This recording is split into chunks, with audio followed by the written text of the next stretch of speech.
Hello students, in today's class we are going to learn 3rd standard EVS Environmental Studies lesson number 6 that is getting to know the place we live in। आज हम कुछ places के नाम देखेंगे जैसे कि हम कहाँ पे रहते हैं और अलग अलग प्लेसेस को कैसे नाम मिला, उनको कैसे नाम मिलता है। ठीक है, वो सब आज हम इस लेसन में देखने वाले हैं। देखिए यहाँ पे कुछ एक्टिविटी आपके लिए दी गई है। Find the names of towns in the word puzzles given below. तो यहाँ पे आपको नेम फाइंड करना है टाउन का जो कि यहाँ पे पजल में दिया गया है। तो देखिए हम यहाँ पे देखते हैं, जैसे कि यहाँ पे आप देखो SINDHU तो सिंधु, और यहाँ पे देखिए दुर्ग, सिंधु दुर्ग आप इस तरीके से, और PUNE आप देखो ये पुणे, NASHIK नासिक, और यहाँ पे क्या है लातूर, देखो यहाँ पे LATUR लातूर, THANE थाने, और यहाँ पे देखिए Washim,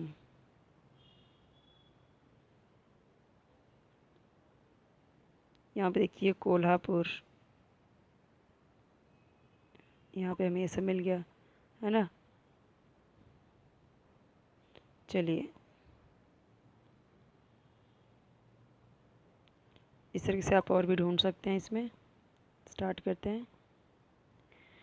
how does a town form, एक टाउन कैसे बना। जैसे आज शहर, अलग अलग शहर हैं, वो कैसे बने वो तो हमें पता है कि इंसान पहले इस तरीके से, पहले जंगल में रहते थे, फिर धीरे धीरे एक साथ रहने लगे, फिर छोटे छोटे गांव आसपास में घर बना के रहने लगे, फिर वही गांव और बढ़ने लगे, लोग बढ़ने लगे और घर बना और डेंस हुआ, फिर धीरे धीरे पूरा गाँव बना, गाँव से फिर हमने देखा तालुका, तालुका से फिर डिस्ट्रिक्ट, डिस्ट्रिक्ट से फिर क्या स्टेट, स्टेट से कंट्री बनी।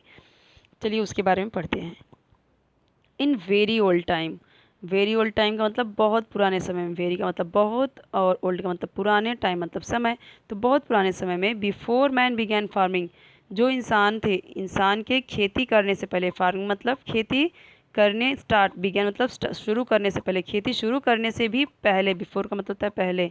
ही लिव्ड अ नोमैडिक लाइफ, वो कैसी लाइफ जीता था, नोमैडिक लाइफ। नोमैडिक का मतलब यहाँ पे क्या है कि वो जंगल में रहता था, ठीक है, गुफाओं में रहता था। नोमैडिक लाइफ मतलब यहाँ वहाँ भटकता रहता था। यहाँ पे शिकार खत्म हो गए, यहाँ पे एनिमल्स कम हो गए तो वो दूसरी जगह पे चला जाता था। यहाँ पे पानी खत्म हो गया तो जहाँ पे पानी रहता था वहाँ पे चला जाता था। तो इसको बोलते थे नोमैडिक लाइफ, मतलब यहाँ पे वहाँ पे घूमते रहते थे वो लोग, ऐसे स्टेबल नहीं रहते थे। जैसे आज हमें खाना पानी सब एक जगह पे मिल रहा है, हमें घूमने की जरूरत नहीं है, आज हमारी लाइफ स्टेबल है। लेकिन वो नोमैडिक लाइफ मतलब एक जगह से दूसरी जगह भ्रमण करते रहना, घूमते रहना, उसको बोलते हैं नोमैडिक लाइफ। तो वो पहले कैसे रहते थे, नोमैडिक लाइफ जीते थे। He was dependent on hunting animals and gathering fruit, roots and bulbs for food। तो यहाँ पे बोला गया है कि वो डिपेंडेंट रहते थे, किस पे निर्भर रहते थे, ऑन हंटिंग एनिमल्स, एनिमल को हंट करने के लिए, मतलब एनिमल के शिकार पे ही वो डिपेंड रहते थे। और किस पे डिपेंड रहते थे, and gathering fruit, roots and bulb for food, जो फ्रूट गैदर करने के लिए, गैदर मतलब इकट्ठा करने के लिए, रूट्स इकट्ठा करने के लिए, बल्ब जो खाने पीने की चीज़ें हैं वो सब इकट्ठा करने के लिए वो यहाँ वहाँ घूमते रहते थे और डिपेंड रहते थे इन सारी चीज़ों पे, शिकार पे, फ्रूट। एक जगह जैसे बहुत सारे पेड़ हैं, यहाँ के फ्रूट ख़त्म हो गए तो अब चले जाएंगे दूसरी जगह जहाँ पे फ्रूट रहेगा, फिर यहाँ पे भी ख़त्म हो गया तो चले जाएंगे दूसरी जगह। इस तरीके से वो करते थे, डिपेंड रहते थे इन सब चीज़ों पे। Later man learn to grow crops, फिर धीरे धीरे जो मैन था वो क्या सीख गया, ग्रो करना, क्या, क्रॉप्स, क्रॉप्स उगाना सीख गया। He began to settle where he found suitable land and water, वो कहाँ पे रहना शुरू कर दिया, वो ही बिगैन टू सेटल, वो सेटल होना शुरू कर दिया जहाँ पे उसे मिलता था सुटेबल लैंड, अच्छा ज़मीन और पानी जहाँ पे मिलता था वहाँ पे वो रहने लगा। People began to build houses in such places and settle there, और फिर जो लोग थे वो उन्होंने क्या शुरू किया, बिल्ड हाउसेस, घर बनाना, इन सच प्लेसेस, ऐसे प्लेसेस पे जहाँ पे ज़मीन और पानी अच्छे से मिल जाए, ऐसे जगहों पे वो घर बनाना स्टार्ट किए और वहीं पे सेटल होने लगे। They began to help each other in farming, और वे, उन्होंने क्या शुरू किया, उन्होंने शुरू किया हेल्प करना, ईच अदर मतलब एक दूसरे की, फार्मिंग में, खेती करने में एक दूसरे की मदद करने लगे। Their houses were close by, उन लोगों का जो घर था पास पास में ही था। ये इसको खेती करना है, अभी इसकी फसल की कटाई करनी है तो ये लोग भी चले जाते थे इसका हेल्प करने। अब इसको करना है, अगर इसका इसका खेत में फसल पक गया है तो ये लोग भी आ जाते थे हेल्प करने, ठीक है। इस तरीके से। 10 सेटलमेंट्स वर फॉर्म्ड, इस तरीके से सेटलमेंट्स मतलब बस्तियाँ ऐसे फॉर्म हुई, मतलब बनी। बस्तियाँ कैसे बनी? इसी तरीके से लोग एक जगह पे रहने लगे, एक दूसरे की हेल्प करने लगे, पास पास रहने लगे, ऐसे क्या बनी? बस्तियाँ, settlements. The settlements began to grow bigger, अब ये सेटलमेंट्स और बढ़ने लगे, धीरे धीरे करके, जैसे जैसे समय बढ़ेगा वैसे वैसे ये बढ़ते गए बढ़ते गए बढ़ते गए, है ना। Many settlements merge together to form a village, तो मेनी सेटलमेंट्स, कई सारे सेटलमेंट्स, कई सारी बस्तियां मर्ज हुई, मतलब एक ही में मिक्स हो गई एक साथ, और क्या बनी? विलेज बन गए।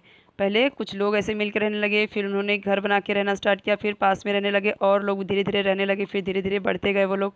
इस तरीके से क्या बन गए? बहुत सारे सेटलमेंट्स इस तरीके से मिलके क्या बन गया? एक विलेज बन गया, गांव बन गया। People felt safer living in such settlements, और जो लोग थे वो क्या फील करने लगे? सेफ, मतलब सुरक्षित महसूस करने लगे इस तरीके से सेटलमेंट में, बस्तियां बना के रहने में वो लोग सेफ फील करने लगे, जानवरों से, चोरू चक्कों से, हर तरीके से वो सेफ फील करने लगे, और एक दूसरे की हेल्प भी मिल जाती थी उन्हें प्रॉपर। एज फार्मिंग डेवलप्ड, जैसे जैसे खेती डेवलप हुई अच्छे से, people had to do different kinds of work, तो पीपल, लोग अलग अलग काम करने लगे, डिफरेंट काइंड्स ऑफ मतलब अलग अलग तरीके के काम करने लगे। फार्मिंग डेवलप होने लगी तो और भी चीज़ों की ज़रूरत पड़ी, जैसे ये बनाना है, ये बनाना है, ये सब अलग अलग चीज़ें बनानी है, तो और भी चीज़ें बनानी है, तो बहुत सारे लोगों का अलग अलग काम वो लोग करने लगे। One person could not do all of them, अब एक ही इंसान मिट्टी का बर्तन भी बनाए, एक ही इंसान मतलब कि खेती भी करे, एक ही इंसान सारा काम करे, तो वैसे नहीं हो पाएगा। तो एक इंसान के लिए, one person could not do all of them, एक इंसान सारा काम नहीं कर सकता था। So work was divided between the people, तो जो काम था वो डिवाइडेड कर दिया गया, बांट दिया गया, किसके बीच में? बिटवीन मतलब बीच में, लोगों के बीच में बांट दिया गया। For example making wooden implements, ऐसे लकड़ी का इम्प्लीमेंट बनाने के लिए, रिपेयरिंग देम, उसे रिपेयर करने के लिए, वीविंग क्लोथ्स बनाने के लिए, कपड़े बुनने के लिए, मेकिंग ज्वेलरी बनाने के लिए, एंड मेकिंग क्ले पॉट्स, मिट्टी के बर्तन बनाने के लिए अलग अलग लोगों को डिवाइड कर दिया गया। जैसे कोई मिट्टी का बर्तन बनाएगा, जो उसे अगर अच्छे से मिट्टी का बर्तन बनाने आता है, अगर कोई लेडीज़ है उसको अच्छी ज्वेलरी बनाने आता है तो वो ज्वेलरी बनाएगी, किसी लेडीज़ को या जो जेंट्स है उसको अच्छे से कपड़े बनाने आते हैं तो वो कपड़े बनाएगा। इस तरीके से अलग अलग काम डिवाइड कर दिया, क्योंकि एक ही इंसान तो सब काम नहीं कर सकता।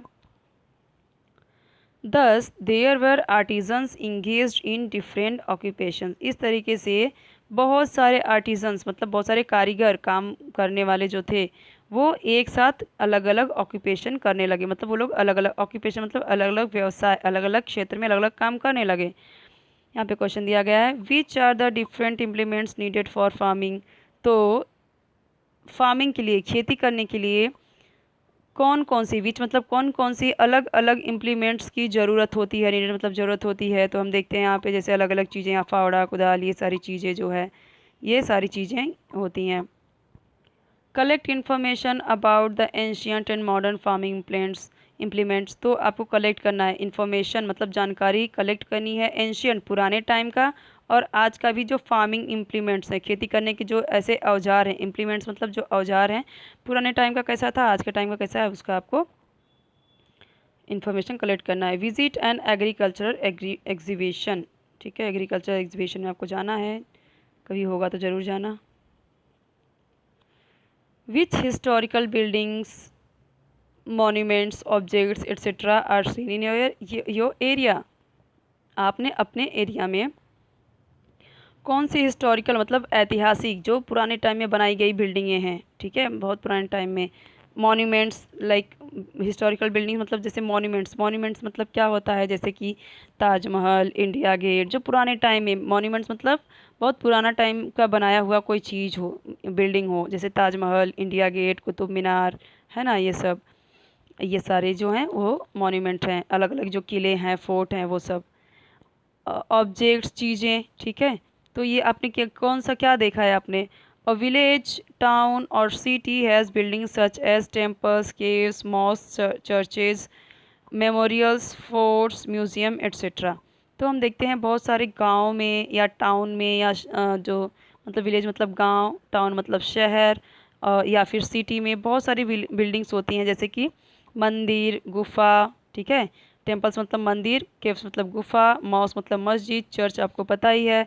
मेमोरियल्स, मेमोरियल्स मतलब किसी की याद में बनाया गया, जैसे कि हम देखते हैं कि शिवाजी महाराज की याद में बनाई गई उनकी प्रतिमा। जैसे हमने देखा है कि जो गुजरात में बनाया गया है यूनिटी ऑफ लिबर्टी, जो सरदार वल्लभ भाई पटेल का जो बहुत बड़ा स्टैचू बनाया गया, वो भी एक मेमोरियल मतलब किसी की याद में बनाया जाना।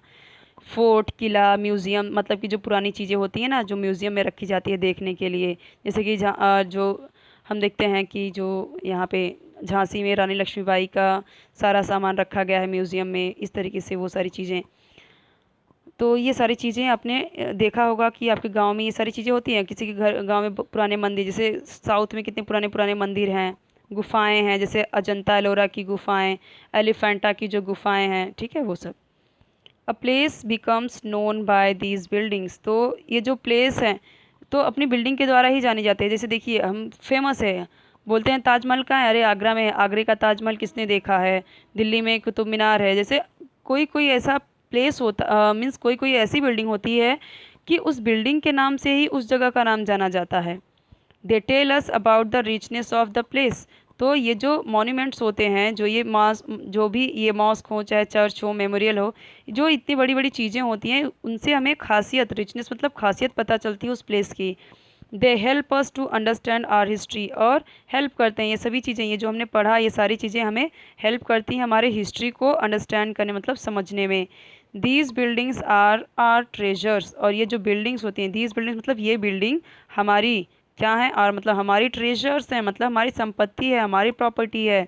सो दे मस्ट बी प्रोटेक्टेड, इन्हें प्रोटेक्ट करना चाहिए। ऐसा नहीं कि हमारे आसपास कोई है तो वहाँ पे जाके कुछ लिख विख दें या तोड़ फोड़ दें, ठीक है, उसे इस तरीके से नुकसान नहीं पहुँचाना चाहिए। तो गवर्नमेंट का भी ये काम होता है कि वो इसे प्रोटेक्ट करके रखें। To protect them is our responsibility, तो हमारी टू प्रोटेक्ट देम मतलब उन्हें प्रोटेक्ट करना हमारी रिस्पॉन्सिबिलिटी है। रिस्पॉन्सिबिलिटी मतलब हमारी जिम्मेदारी होती है, प्रोटेक्ट मतलब उनकी रक्षा करना, रिस्पॉन्सिबिलिटी मतलब हमारी जिम्मेदारी है, और मतलब हमारी। सो ऐसे जो मॉन्यूमेंट्स हैं, बिल्डिंग है, फोर्ट है, इन सब को प्रोटेक्ट करना हमारी जिम्मेदारी है।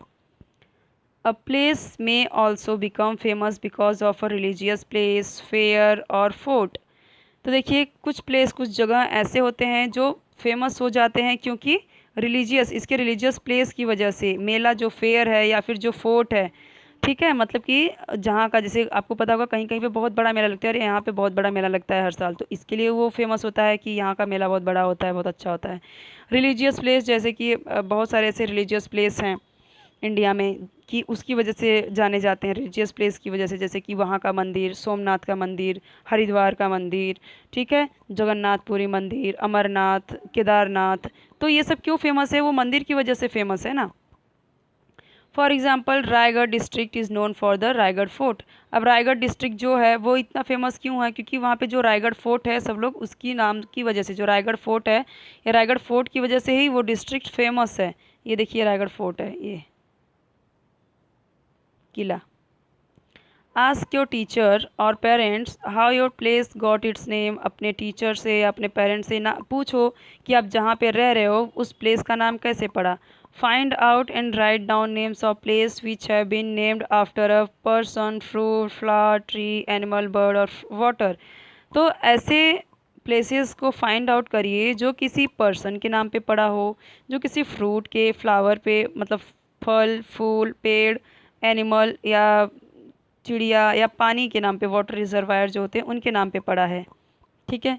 तो इस ऐसे आपको प्लेसेस को फाइंड आउट करना है, मतलब ढूंढना है। Etch town has a name, her town का अपना नाम होता है, ऐसा तो कोई टाउन नहीं होता जिसका कोई नाम ना हो। सिमिलरली इसी तरीके से roads, squares and alleys also have names, तो जो रोड होते हैं अपने नाम सुना होगा, जैसे आपने सुना होगा कि नेहरू चौक, या कोई रोड का नाम सुना होगा ना आपने, चौक, इस तरीके से रोड का भी आपने नाम सुना होगा बहुत बार, दिल्ली में, मुंबई में, तो बहुत सारे ऐसे रोड हैं जो नाम पे किसी किसी के नाम पे है, ठीक है। तो इसको आपको फाइंड आउट करना है, ऐसे रोड को। अभी हम थोड़ा सा देख भी लेते हैं यहाँ पे। डू यू नो, क्या आप जानते हो, वाइल रिटर्निंग फ्रॉम सूरत, जब फाइट करके सूरत से आ रहे थे छत्रपति शिवाजी महाराज, स्टॉप्ड नियर तलेगांव डिंडोरी इन नासिक डिस्ट्रिक्ट, तो एक डिंडोरी करके एक नासिक डिस्ट्रिक्ट था, मतलब नासिक डिस्ट्रिक्ट में एक गांव था जो कि डिंडोरी था पहले उसका नाम, लेकिन बाद में तलेगांव पड़ गया। तलेगांव क्यों पड़ा वो आगे देखेंगे। तो वहाँ पे वो रुके थे। He had set up his army camp और ताल they are giving the place the name Talegaon.